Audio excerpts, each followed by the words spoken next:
Let me check out this cool train he's got. So thank you very much. We had a busy day today. The King just left, and we've had a great discussion, terrific discussion concerning Gaza and everything else. We had discussions also about Saturday at 12 o'clock. It's going to be a big moment. We'll see what happens. I don't expect much happening with these people, but we'll see what happens. And we're going to be signing a very important deal today. It's Doge, and I'm going to ask Elon to tell you a little bit about it and some of the things that we found, which are shocking. Billions and billions of dollars in waste, fraud, and abuse. And I think it's very important. And that's one of the reasons I got elected. I said, we're going to do that. Nobody had any idea it was that bad, that sick, and that corrupt. And it seems hard to believe that judges want to try and stop us from looking for corruption, especially when we found hundreds of millions of dollars worth, much more than that, in just a short period of time. And we want to weed out the corruption. And it seems hard to believe that a judge could say, we don't want you to do that. Well, so maybe we have to look at the judges, because that's a very serious, I think it's a very serious violation. I'll ask Elon Musk to say a few words, and we'll take some questions. Elon, go ahead. Sure. So at a high level, if you say, what is the goal of Doge, and I think a significant part of the presidency is to restore democracy. This may seem like, well, aren't we in a democracy? Well, if you don't have a feedback loop, okay, we would have to, if you sorry. So, tell you, gravitas can be difficult sometimes.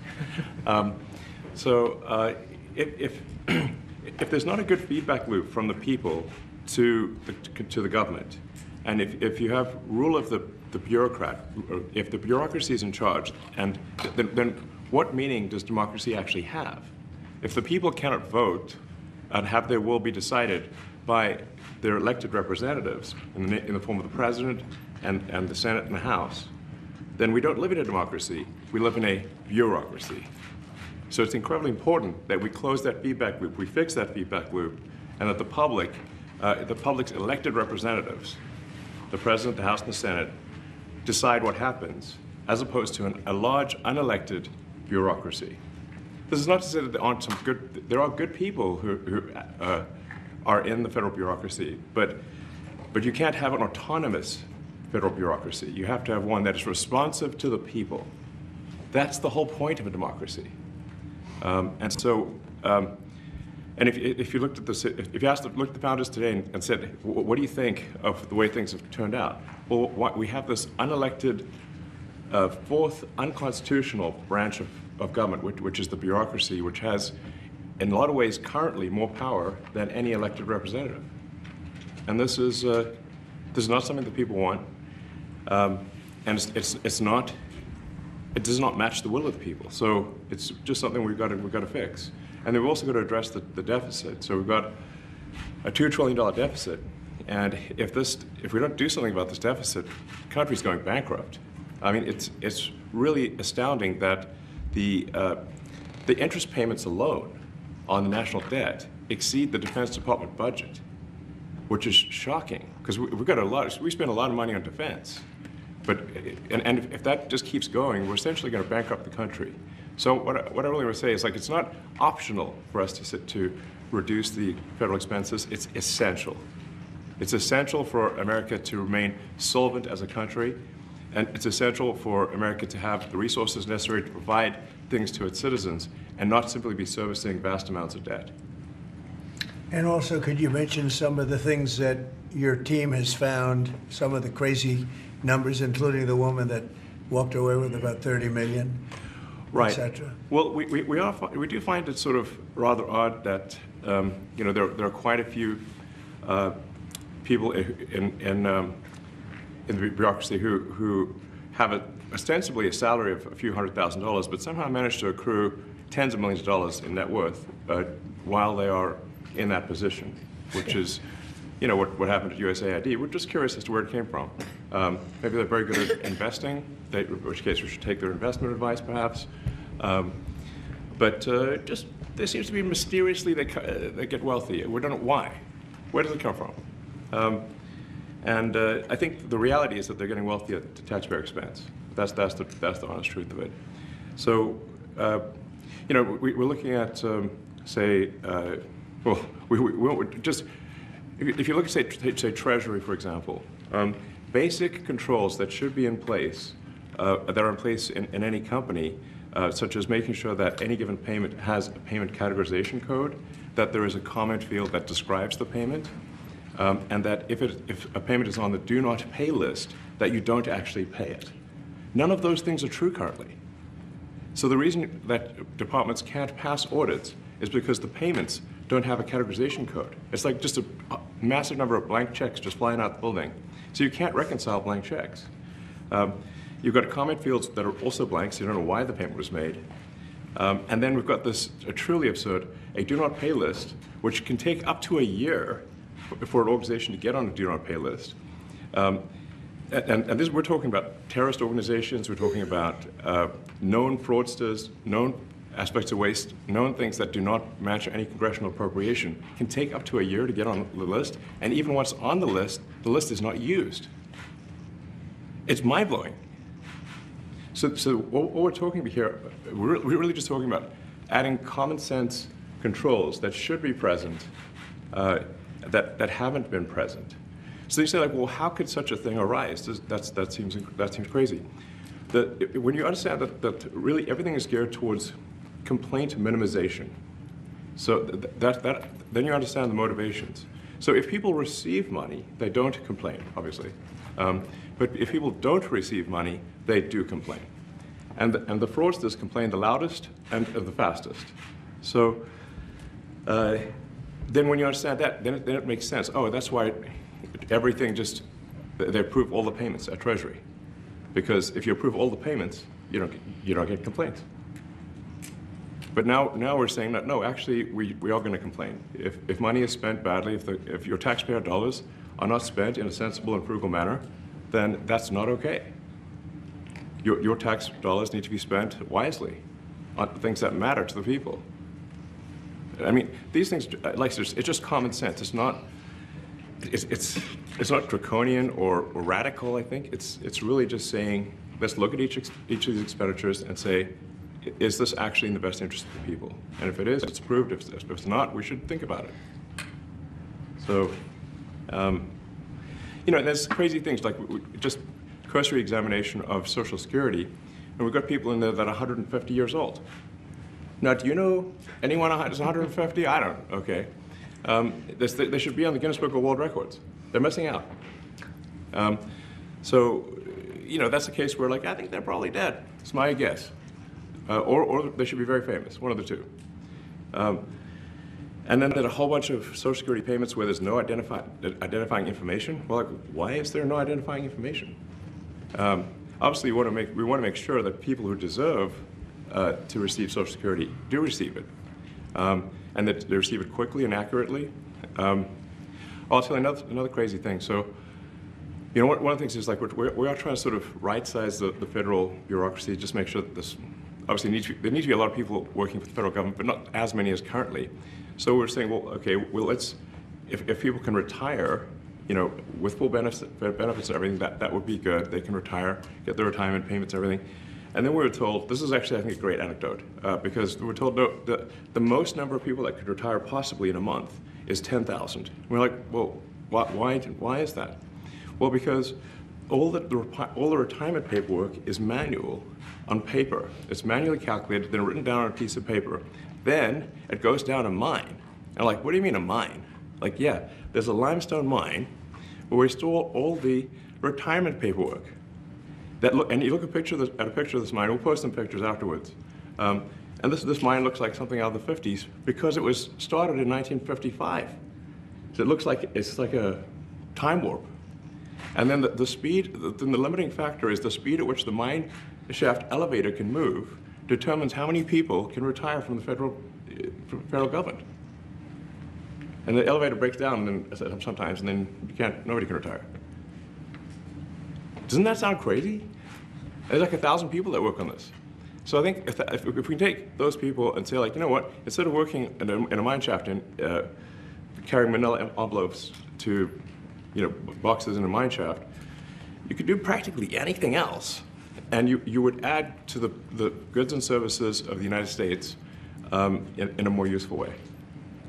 So anyway, so I think that's an example. At a high level, if you say how do we increase prosperity, is we get people to shift from roles that are low to negative productivity to high productivity roles.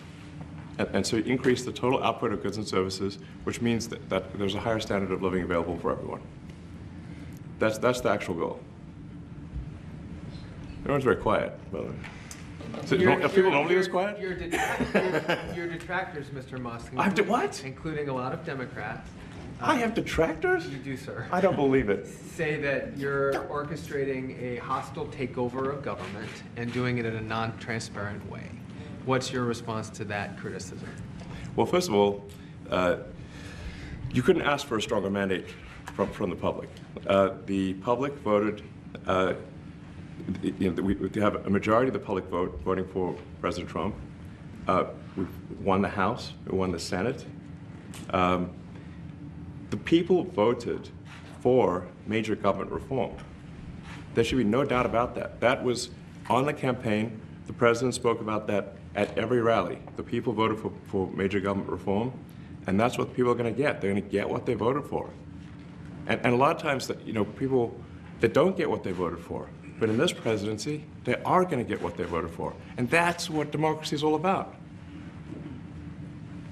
Mr. Musk, the White House says that you will identify and excuse yourself from any conflicts of interest that you may have.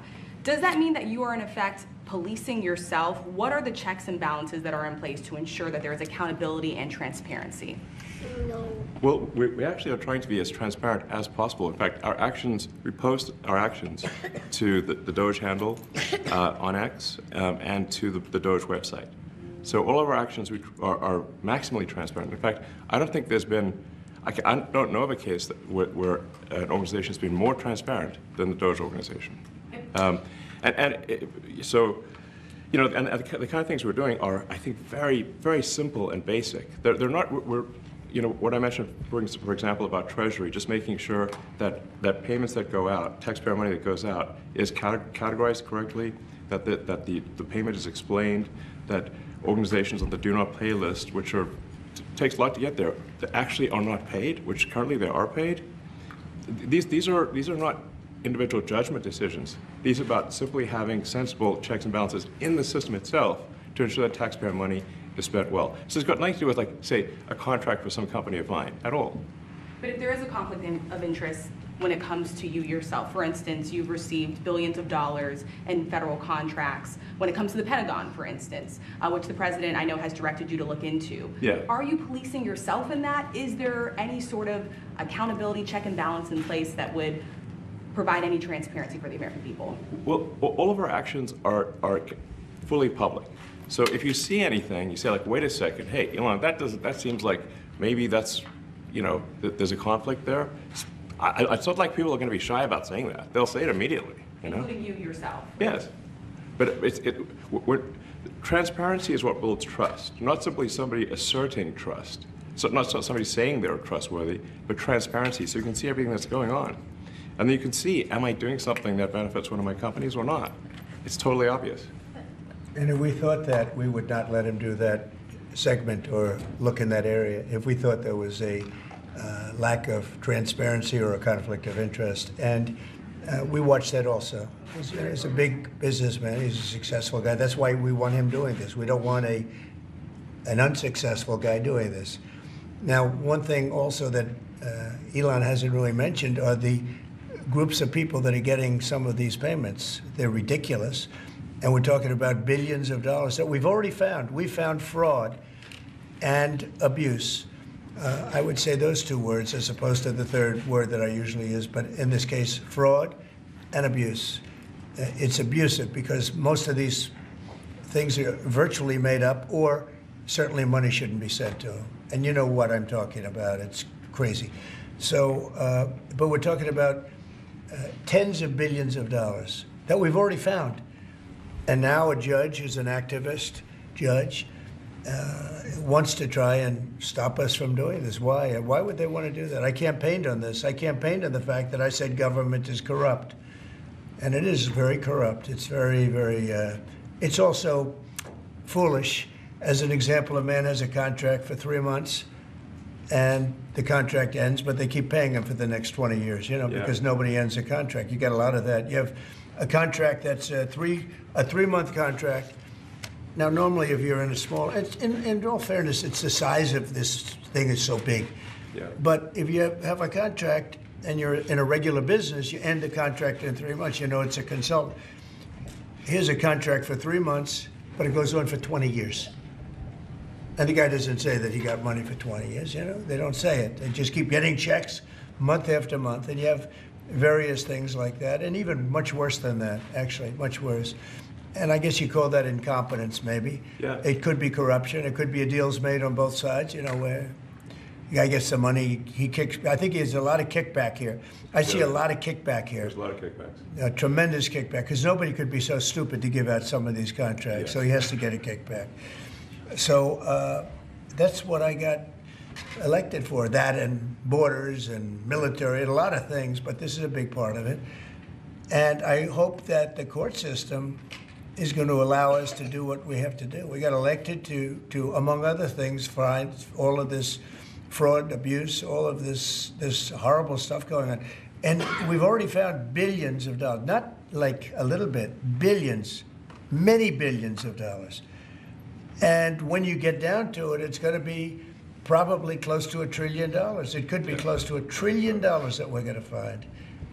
That will have quite an impact on the budget. And you'll go to a judge where they handpick a judge, and he has certain leanings. I'm not knocking anybody for that, but he has certain leanings, and he wants us to stop looking. How do you stop looking? I mean, we've already found it. We have a case in New York where a hotel has paid $59 million, $59 million because it's housing migrants, illegal migrants. All illegal, I believe. And they were being paid twice the normal room rate at 100% occupancy. Unbelievable. So it's a racket. Mr. Musk, can I ask you a question? Well, if I may sort of just going for the president's comments, at a high level, you say, well, what are the two ingredients that are really necessary in order to cut the budget deficit in half from 2 trillion to 1 trillion? And it's really two things: competence and caring. And if you add competence and caring, you'll cut the budget deficit in half. And I fully expect to be scrutinized and get a daily proctology exam, basically. Might as well just camp out there.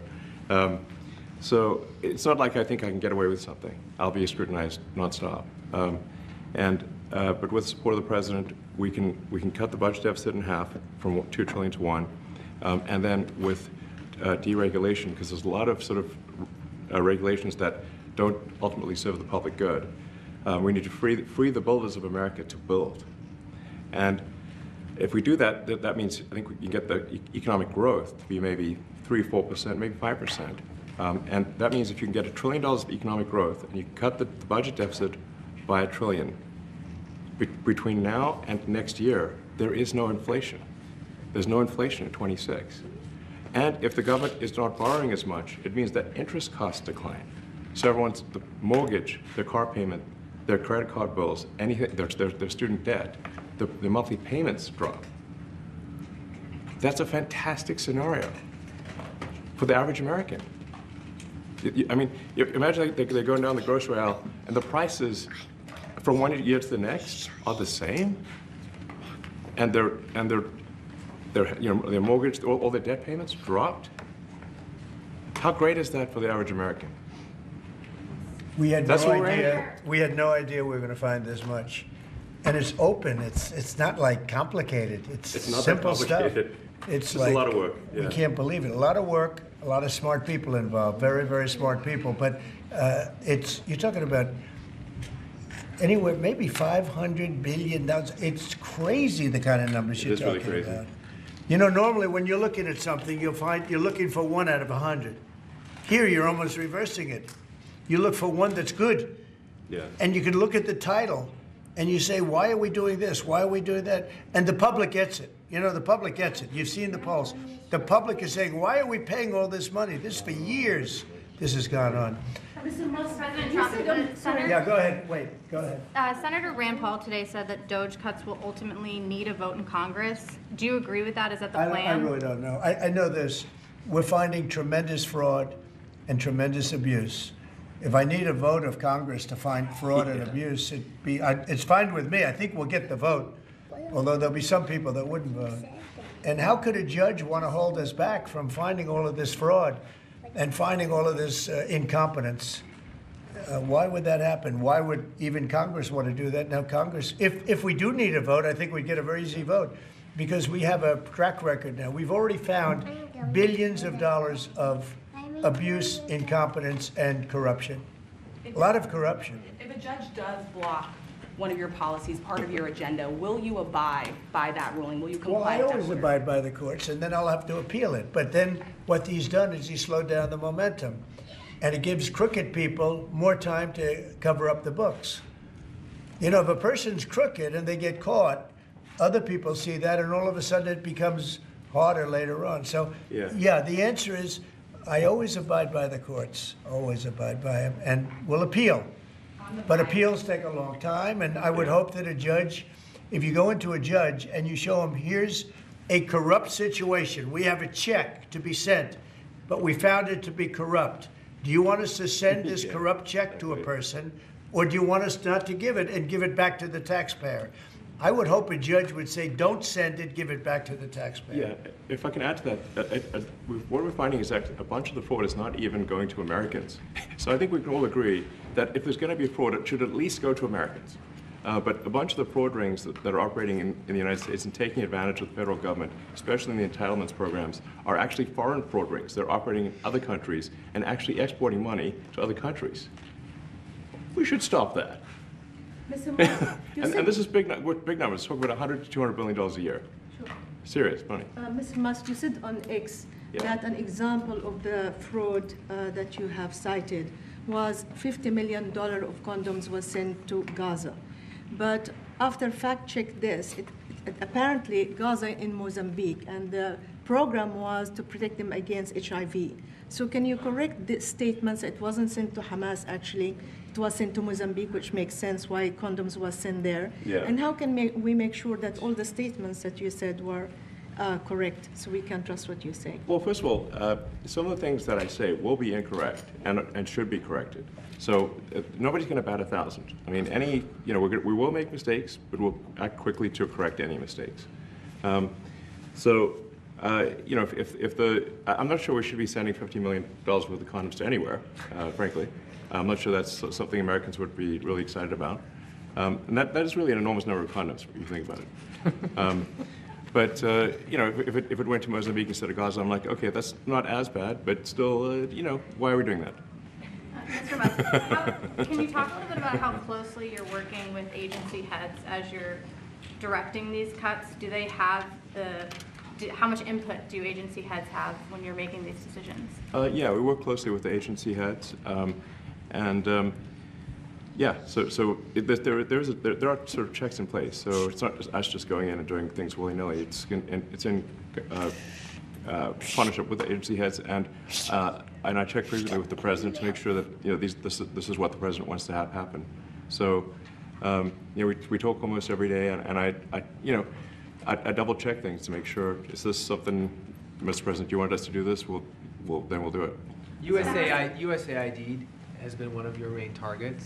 Are you concerned at all that some of the cuts or that shutting that agency altogether may lead to diseases or other bigger problems starting in other countries that then come to the United States? Yeah, so that's an interesting example. So that's something where we work closely with the State Department and Secretary Rubio. And we have, for example, turned on funding for Ebola prevention and for HIV prevention. You left that, you said? Yes, correct. And we are moving fast, so we will make mistakes, but we'll also fix the mistakes very quickly. So, do you see it as a worthy cause, USAID? I think that there are some worthy things, but overall, if you say what is the bang for the buck, I would say it was not very good. And there was far too much of what USAID was doing was influencing elections in ways that I think were dubious and do not stand the light of day.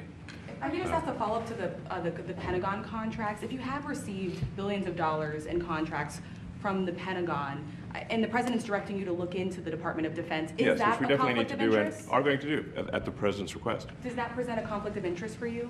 No, because you'd have to look at the individual contract and say, first of all, I'm not the one, filing the contract. It's people at SpaceX or someone who will be putting for the contract.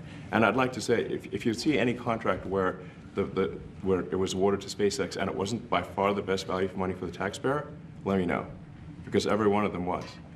The president said the other day that you might look at treasuries. Could you explain that a little bit? What kind of fraud, and that question goes to both of you, what kind of fraud are you expecting to see or do you see right now in U.S. treasuries? Yeah, I think you mean the Treasury Department as opposed to Treasury bills, or. You also referenced treasuries on Air Force One the other night. Go ahead. Well, as I mentioned earlier, really the first order of business is to make sure we're actually collecting. Sorry for this. I thought my son might enjoy this, but he's sticking his fingers in my ears and stuff. So it's a bit hard to hear sometimes. Hey, stop that. No, the stuff we're doing with the Treasury Department is so basic that you can't believe it doesn't exist already. So for example, like I mentioned, just making sure that when a payment goes out, it has to have a payment categorization code. It's like, what type of payment is this? You can't just leave the field blank. Currently, many payments, the field is left blank. And you have to describe what's the payment for, some basic rationalization. That also is left blank. So this is why, the Pentagon, when's the last time the Pentagon passed an audit? I mean, a decade ago, maybe? Ever? Really? And we want to just, in order to actually pass audits, you have to have financial information that allows you to trace the payments.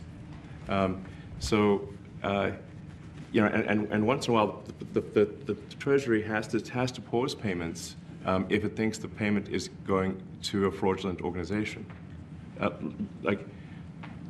If a company or an organization is on a do not pay list, we should not pay it. I'm sure you would agree. Like, if it's quite hard to get on that payment, the do not pay list, it means that this is someone that is just, it's like dead people, terrorists, known fraudsters, that kind of thing.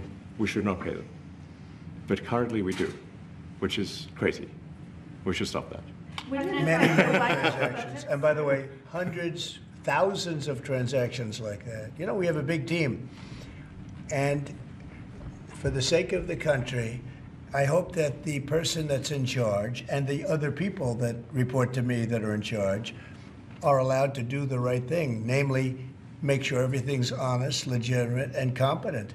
But we're looking at just, when you look at USAID, that's one. We're going to look at the military. We're going to look at education. They're much bigger areas. But the USAID is really corrupt. I'll tell you, it's corrupt. It's incompetent, and it's really corrupt.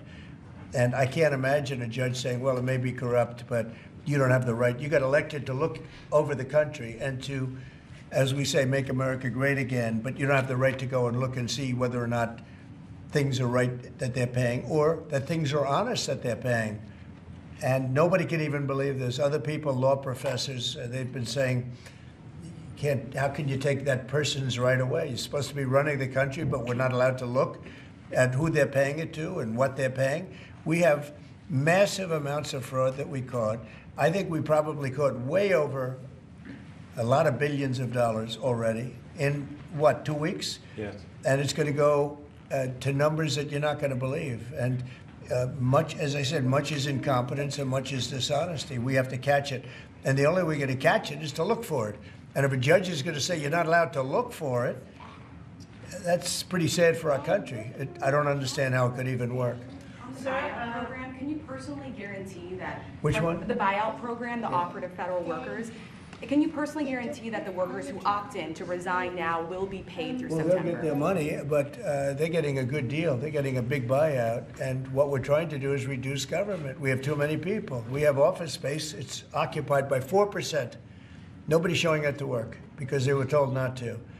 And then Biden gave them a 5-year pass, some of them, 48,000 of them, gave them a 5-year pass, that for 5 years you don't have to show up to work.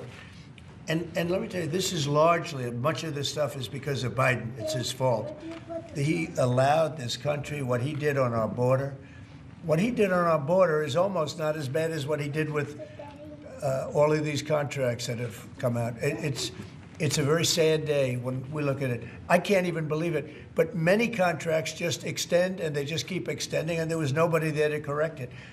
And that cannot be, I can't imagine that could be held up by the court.